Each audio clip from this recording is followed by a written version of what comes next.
tudo bem? Iniciaremos agora mais uma aula do Aprova Mais Enem dos concursos.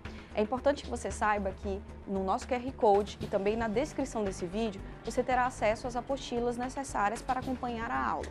Iniciaremos agora a aula de noções de direito. Eu me chamo professora Glenda e trabalharemos inicialmente noções de direitos fundamentais que são basilares para as disciplinas de direito constitucional e administrativo que serão cobrados no Enem dos concursos, ok? Bom, inicialmente, para entender direitos fundamentais, é preciso que a gente delimite 3 outros conceitos básicos. O primeiro desses conceitos é o conceito de direitos humanos, o segundo desses conceitos é o de direitos fundamentais e, por último, a própria dignidade da pessoa humana, ok? São conceitos diferentes, são muito similares e é por isso que a gente precisa delimitá-los para ficar bem claro qual a diferença entre um e outro, ok? Vamos lá. São direitos humanos aqueles direitos que fazem parte dos pactos, tratados internacionais. Não significa que eles são obrigatórios no nosso país, por exemplo. Por quê? Um pacto internacional é, na realidade, pode ser assinado por vários países e apenas os países que concordarem com este pacto internacional é que terão ele em suas normas, em seu direito ordinário ou seu direito infraconstitucional ou constitucional, certo? Então, portanto, não é possível que um pacto internacional tenha validade num país se esse país não o assinar, se esse país não consignar esta norma internacional em suas normas nacionais, certinho? Não significa, portanto, que ele não possa se tornar uma lei no seu país, tendo em vista a assinatura desse pacto e posterior processo legislativo necessário para a criação dessa lei. Mas, em regra, direitos humanos estão em pactos internacionais e não necessariamente são obrigatórios nos países. Por exemplo, não necessariamente são obrigatórios no Brasil, ok? Portanto, os direitos humanos são aqueles direitos atrelados à dignidade da pessoa humana, ou seja, atrelados a uma vida digna, mas que não necessariamente são obrigatórios no país, ok? Em segundo ponto, nós vamos para os direitos fundamentais. Aqui, tudo se modifica. Quando a gente trata de direitos fundamentais, nós temos que pensar naqueles direitos que estão na Constituição e são obrigatórios, ou seja, os direitos que nós não podemos deixar de seguir e mais, que o Estado brasileiro também não pode deixar de seguir. Isso é importante, porque são os direitos que o cidadão detém para si. São os direitos que, por exemplo, eu, você, todos nós, podemos exigir do Estado. Esses direitos fundamentais têm ali o que nós chamamos de eficácia horizontal de aplicabilidade, ou seja, eu repito, para que você anote essa palavra, também estará na sua apostila, eficácia horizontal dos direitos fundamentais, significa dizer que tanto eu, quanto você, quanto o Estado brasileiro são obrigados a levar a sério, são obrigados a aplicar os direitos fundamentais, certinho? Bom, fundamental é todo aquele direito que faz parte da Constituição. Se é um direito atrelado à dignidade da pessoa humana e está na Constituição, ele será um direito fundamental, certo? Portanto, todo direito humano que está escrito na Constituição ou faz parte das normas constitucionais por interpretação, será um direito fundamental, certinho? Como eu explico aqui, ele tem força cogente. Cogência nada mais é do que obrigatoriedade de maneira simplificada. Ou seja, todo direito fundamental será cogente, será obrigatório e não há possibilidade de não ser aplicado. Todos eles precisam, de uma forma ou de outra, serem aplicados. A dignidade da pessoa humana, no entanto, não se confunde nem com os direitos humanos, nem se confunde com os direitos fundamentais. A dignidade da pessoa humana é um conceito macro, ela está além dos direitos humanos e além dos direitos fundamentais. Na verdade, a doutrina do direito chama a dignidade da pessoa humana de um vetor, ou, para ser mais simplificada, de um núcleo criador de direitos fundamentais. Significa dizer que qualquer direito fundamental estará ligado à dignidade da pessoa humana. Por exemplo, a vida surge da dignidade da pessoa humana, o direito à saúde surge da dignidade da pessoa humana, o direito à educação surge da dignidade da pessoa humana. Ou seja, é dali que tudo se cria. Portanto, a dignidade da pessoa humana também é chamada de princípio criador de princípio fundamentador dos direitos fundamentais, ok? Eu fiz aqui um slide de maneira mais figurativa para que vocês tentem entender que há um grupo maior que são os direitos humanos, aqueles não são obrigatórios necessariamente, fazem parte de tratados internacionais, e um grupo menor de direitos fundamentais, que também são direitos humanos, mas que estão consignados na nossa Constituição e, por isso, são obrigatórios, têm força obrigatória. E mais, como vamos observar mais à frente, nos nossos slides de exercícios, os direitos fundamentais não apenas são obrigatórios, mas como eles são cláusulas pétreas. As cláusulas pétreas que estão consignadas no artigo 60, parágrafo 4º da nossa Constituição, e os direitos fundamentais, mais especificamente no parágrafo 4º, inciso 4º, são, além de serem obrigatórias, não podem ser excluídas da nossa Constituição. As cláusulas pétreas não podem ser retiradas da nossa Constituição. Portanto, qualquer direito fundamental que exista na nossa Constituição não pode deixar de existir, certo? Enquanto essa Constituição for vigente, não é possível deixar de existir os direitos fundamentais que nós, cidadãos, já conseguimos, já conquistamos. Perfeito? Bom, aqui DPH significa dignidade da pessoa humana. E a dignidade da pessoa humana, que está ali no artigo 1º, inciso 3º da Constituição Federal, ela é, como eu havia dito, um princípio criador, um princípio formador de direitos fundamentais. É da dignidade da pessoa humana que surge a liberdade, que surge a vida, a saúde, o lazer, a moradia, a igualdade e inúmeros outros direitos fundamentais que, com certeza, não conseguiremos trabalhar com profundidade todos eles. Porque, como vocês podem ver, e recomendo, viu? Recomendo profundamente a leitura do artigo 5º, do artigo 7º da Constituição, do artigo 12 e do artigo 12 até o artigo 14, para que vocês tenham uma base mínima de direitos fundamentais, tá bem? Mas saibam, isso aqui é apenas uma lista exemplificativa, não é uma lista finalística, não é uma lista taxativa, como nós dizemos no direito. Portanto, é só para o início da nossa conversa, mas vai ajudar muito você, não só agora para o Enem dos concursos, mas para ter uma ideia dos direitos fundamentais que temos enquanto cidadãos. Então, artigo 5º, artigo 6º, artigo 7º, artigo 12 ao artigo 14 são basilares para entendermos exatamente o que é necessário para exigirmos os nossos direitos e mais ainda agora, você estudando, para fazer uma boa prova. Muitas questões vão cobrar a letra, como nós dizemos, a letra da lei especificamente, ou seja, aquilo que está escrito na Constituição será cobrado de maneira literal. Vamos trabalhar isso também em questões, ok? Beleza. Dimensões dos direitos fundamentais. Prestem atenção. Um francês chamado Karel Vazak, ele entendeu, para simplificar o estudo dos direitos fundamentais, que os direitos fundamentais seriam divididos em dimensões. Alguns doutrinadores mais antigos tratam, na verdade, de gerações de direitos fundamentais. O que seriam essas dimensões? Basicamente, as dimensões são grupos, pequenos grupos em que nós, doutrinadores do direito, alocamos os direitos fundamentais. Então, nesse primeiro grupo estarão tais e tais direitos, no segundo grupo estarão outros direitos, no terceiro grupo estarão outros direitos. Só que aí ele ficou refletindo como é que ele ia fazer isso. E ele pensou no lema, na verdade, da Revolução Francesa. O lema da Revolução Francesa, que é liberdade, igualdade e fraternidade, portanto, ficou sendo ali as dimensões clássicas dos direitos fundamentais. Então, nós temos 3 dimensões clássicas de direitos fundamentais, tá bem? A dimensão da liberdade, a dimensão da igualdade e a dimensão da fraternidade, seguindo aí o lema da Revolução Francesa, beleza? Essa divisão em dimensões, ela surge, portanto, desse início da Revolução Francesa, tá? 3 dimensões, direito de liberdade, igualdade e fraternidade. Leiam os slides, além da nossa apostila também, posteriormente. Façam esse trabalho consigo mesmos de se dedicar, né, ao nosso estudo. Tudo bem? Direitos de liberdade, principais características. Os direitos de liberdade também são chamados de direitos de primeira dimensão.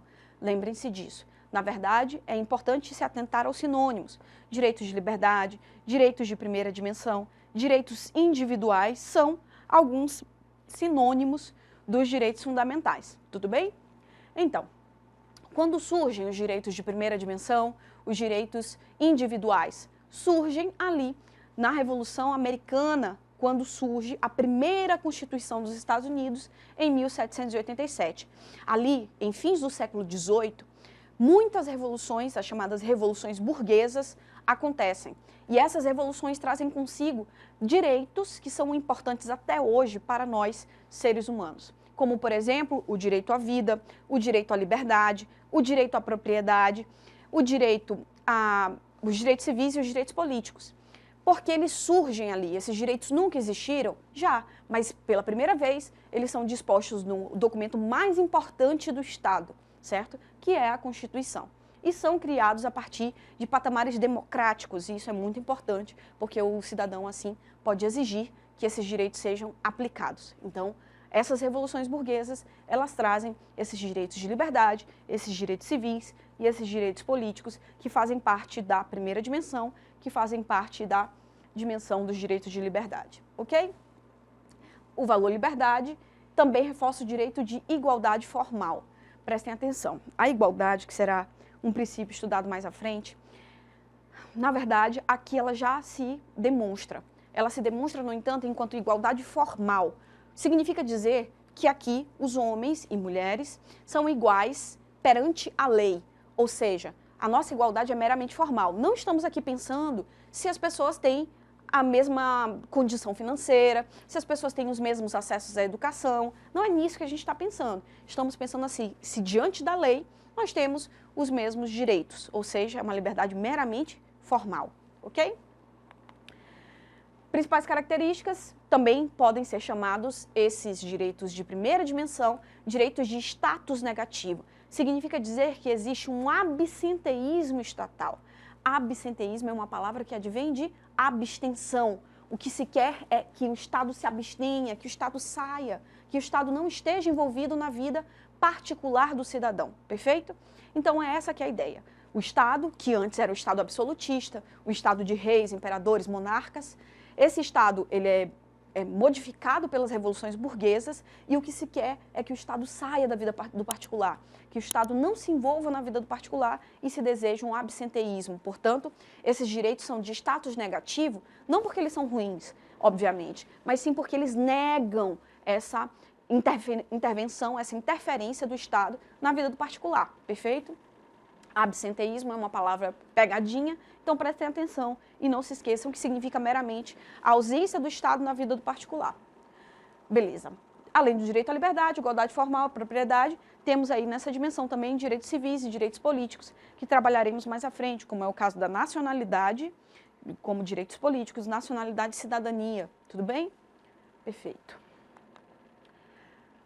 Além disso, essa dimensão de direitos individuais, é importante que a gente observe quem são os destinatários. Nessa dimensão de direitos individuais, é importante que nós percebamos quem são os destinatários. Por quê? A quem se destinam os direitos de primeira dimensão? A todos os indivíduos. Todos os indivíduos que estão sob a tutela daquela Constituição estarão também destinados a esses direitos individuais. Como observaremos mais à frente, na segunda dimensão de direitos fundamentais, não são todos que têm a mesma destinação. Lá, os destinatários são um pouco mais... há um núcleo de destinatários menor. Já aqui, todos os indivíduos são destinatários de direitos individuais. Lembrem-se disso, ok? Bom, os direitos de igualdade, ou também chamados de direitos de segunda dimensão, eles já não são similares aos direitos individuais, tendo em vista o seu contexto histórico. Enquanto que os direitos de primeira dimensão surgem ali após as revoluções burguesas, nos fins do século XVIII, quando a gente pensa em direitos de segunda dimensão, aliás, os direitos ali sociais, eles surgem após o fim da Primeira Guerra Mundial. Percebam, na primeira dimensão, conquistamos, enquanto cidadãos, justamente os direitos de liberdade, os direitos civis, os direitos políticos, mas quando a Primeira Guerra Mundial finaliza, ali em 1918, o que nós temos, na verdade, é um Estado dilapidado, especialmente os Estados europeus, a Alemanha, a França, dilapidados pela guerra, dilapidados pelos fins da guerra. Ou seja, tínhamos ali uma massa de viúvas, uma massa de órfãos, de idosos sem cuidadores e, portanto, os direitos de liberdade, os direitos civis e direitos políticos, apesar de serem importantes, já não se faziam tão vistosos quanto a necessidade, por exemplo, do direito à saúde, a necessidade do direito à assistência social, a necessidade do direito à alimentação, do direito a uma moradia, todos esses direitos sociais que foram pouco a pouco sendo conquistados nas nações, certo? Então, quando a gente pensa na segunda dimensão de direitos fundamentais, nós temos que refletir que ali houve uma diferenciação histórica, uma mudança de patamar, ok?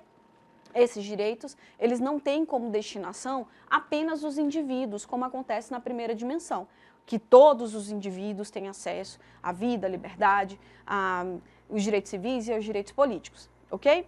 Mas tem como destinatários os chamados hipossuficientes. Os direitos de segunda dimensão têm como destinatários os hipossuficientes, que são, na verdade, pessoas que não têm condições de manter a própria subsistência. Ou seja, o hipossuficiente é aquele que tem uma condição econômico-financeira dilapidada e, por isso, é necessário que o Estado faça a prestação para esse indivíduo, para que ele possa manter a sua vida. Percebam, isso não é mera caridade. O Estado, quando prestaciona saúde, lazer, educação, alimentação, moradia, essa prestação é positiva para toda a sociedade. Se a gente refletir, é necessário que se reflita, na verdade, que, ou seja, o cidadão, quando ele está em situação de hipossuficiência, ele precisa que o Estado faça essas prestações necessárias de saúde, lazer, educação, etc. Perfeito? Então, observando-se o destinatário hipossuficiente, é que surgem os direitos sociais para manter a sociedade o mais harmônica possível. Seguindo esse entendimento, esses direitos também são chamados de direitos positivos, ou seja, além de serem chamados de direitos de segunda dimensão, direitos sociais, também são chamados de direitos positivos, não porque estes, diferentes dos direitos negativos, são bons. É claro que todos esses direitos são positivos no sentido da bondade, não estamos falando disso, mas sim de positivos para a prestação do Estado. O Estado que antes era negado, agora ele está presente. O Estado que antes era negado, agora está prestacionando diretamente direitos aos cidadãos. Reflitam comigo. Para que o direito à liberdade seja implementado, que é um direito de primeira dimensão, basta que esse direito esteja inscrito na Constituição. No entanto, para que o direito à saúde seja implementado, é preciso que o Estado se movimente mais, é preciso que haja gastos econômicos para que todos tenham acesso à saúde, como é o caso do Brasil, entendem? Então, portanto, diferente dos direitos de primeira dimensão, que não precisam dessa movimentação estatal, os direitos de segunda dimensão precisam sim que o Estado se prestacione a delimitar direitos aos cidadãos, sendo destinados àqueles com menos condições materiais, como já conversamos, surgem ali, primeiramente, nas constituições do México e na Constituição de Weimar, na Alemanha. A Alemanha do pós-Primeira Guerra Mundial. Primeira Guerra Mundial termina em 1918, em 1919 nós temos a Constituição de Weimar, que traz ali, na Europa, pela primeira vez, os direitos sociais, os direitos de segunda dimensão. Certo? Os direitos de igualdade, eles visam aqui não só a igualdade formal, que é aquela igualdade da primeira dimensão. Nós não pretendemos, com esses direitos, alcançar que todos sejam iguais perante a lei. Essa não é a ideia. A ideia é que aqui se alcance o mínimo existencial, conceito que estudaremos em outras aulas mais à frente. Ou seja, mas de pronto, logo de início, já deixo claro que as condições mínimas para a manutenção da vida são necessárias para o alcance da igualdade material. O que se pretende aqui não é que todos ganhem o mesmo salário, não é isso que a nossa Constituição está dizendo, por exemplo, mas é que todos tenham a condição mínima de subsistir, a condição mínima de sobreviver, certo? Então, isso é igualdade material, não é meramente ser igual diante da lei, perante a lei, ok? Esses direitos de igualdade, só para finalizar, eles podem ser resumidos em direitos sociais, econômicos e culturais. Então vamos revisar. Direitos de primeira dimensão são direitos de liberdade, direitos civis e direitos políticos. Direitos de segunda dimensão são direitos sociais, econômicos e culturais. Tudo bem? Direitos de fraternidade, estamos já na terceira dimensão de direitos fundamentais. Os direitos de liberdade são os de primeira, os direitos de igualdade são os de segunda e os direitos de fraternidade são os direitos de terceira dimensão, ok? Após aqui a Segunda Guerra Mundial, a humanidade ela se volta para alguns patamares que são importantes. Ao fim da Primeira Guerra Mundial, nós observamos ali uma diferença entre igualdade material e igualdade econômica entre os seres humanos, mas aqui é mais profunda essa modificação. Começamos a refletir se não é o caso de existirem alguns patamares de direitos que são internacionalmente reconhecidos, ou seja, nos aproximamos mais daqueles patamares de direitos humanos e, por isso, também esses direitos de fraternidade, pensando aqui na humanidade como uma fraternidade, são mais próximos justamente desse patamar de humanidade, desse patamar de fraternidade, desse patamar de direitos humanos, perfeito? Também esses direitos são chamados de transindividuais, como veremos mais à frente. Ou seja, eles ultrapassam aquela esfera do indivíduo da primeira dimensão, mas também eles não são voltados apenas aos hipossuficientes. Eles são além do indivíduo, ou seja, eles pensam na coletividade, como é o caso do direito ao meio ambiente, certo? O direito ao meio ambiente, por exemplo, é um direito transindividual. Ele ultrapassa a esfera do indivíduo. É impossível que se usufrua de maneira solitária, de maneira individual, do meio ambiente sadio e com qualidade. É impossível. É necessário que isso seja feito em coletividade e, por isso, trata-se de um direito transindividual que é muito debatido durante essa terceira dimensão de direitos fundamentais, dos direitos de fraternidade. Perfeito? Aqui, por exemplo, como eu já te havia dito, surgem duas ideias que antes não eram debatidas no direito, como o preservacionismo ambiental e a proteção ao consumidor, certo? Aqui nós vamos delimitar como direitos mais proeminentes, ou seja, mais destacados, os direitos ao meio ambiente, a autodeterminação dos povos e o direito ao desenvolvimento. Prestem atenção, o que é mais comum em provas, que seja lembrado o direito à autodeterminação dos povos e o direito ao meio ambiente. Estejam sempre atentos. Como vocês podem ver, eu havia feito aquele rol mínimo de estudos da Constituição, artigo 5º, artigo 6º, artigo 7º, artigo 12 ao artigo 14, mas temos direitos fundamentais no artigo 225, no artigo 4º. Então, portanto, como eu disse, é um rol, é uma lista meramente exemplificativa, mas é o mínimo, tá? É o mínimo do que você deve estudar para tentar agregar ao máximo os seus estudos, agregar ao máximo o seu conhecimento, tá bem?